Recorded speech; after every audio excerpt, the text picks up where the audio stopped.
Welcome back to my channel. இன்றைக்கி rose வந்துட்டு ஈஸியாக வளர்க்கக்கூடிய டிப்ஸ் நம்பர் 2 தான் பார்க்க போகிறோம். வாங்க பார்க்கலாம்.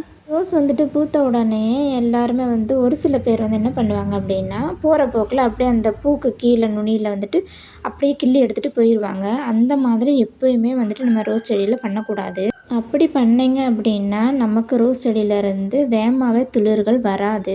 ஒரு ரோஸ் செடியிலேருந்து நீங்கள் ஃப்ளவரை பறிக்கணும் அப்படின்னா ஒரு 5 இலைகளுக்கு கீழே நான் கை வச்சுருக்கேன் பார்த்தீங்களா, எவ்வளோ கேப் விட்டு நான் உங்களுக்கு சொல்லித்தரேன்.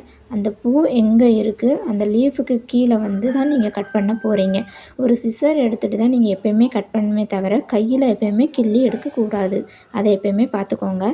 இந்த மாதிரி தான் கட் பண்ணிக்கணும். பார்த்தீங்களா, நான் அதில் எத்தனை லீஃப் விட்டு உங்களுக்கு நான் கட் பண்ணியிருக்கதை காட்டியிருக்கேன்னு. கட் பண்ணும்போது கூட 45 டிகிரி ஆங்கிளில் தான் கட் பண்ணணும். சைடாக தான் கட் பண்ணணும். நேரே கட் பண்ணக்கூடாது.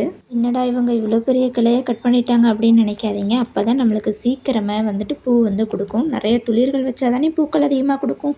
இவ்வளோ பெரிய கிளையில் வெட்டி வேஸ்ட் பண்ணிட்டாங்களே அப்படின்னு சொல்லிட்டு யோசிக்காதீங்க. நம்மளுக்கு நிறைய பூக்கள் வேணும் அப்படின்னா இந்த மாதிரி தாங்க கட் பண்ணிக்கணும். அந்த கட் பண்ண போர்ஷனுக்கு உள்ளே இருந்து தாங்க நம்மளுக்கு துளிரே வரும். எந்த ஃபெர்டிலைசருமே தேவைப்படாதுங்க. அந்த கட் பண்ண அந்த இலைக்கு இடுக்கில் பாருங்கள், லைட்டாக அதிலருந்து திருப்பு வருது பார்த்தீங்களா, இந்த மாதிரி தான் நம்மளுக்கு வருங்க.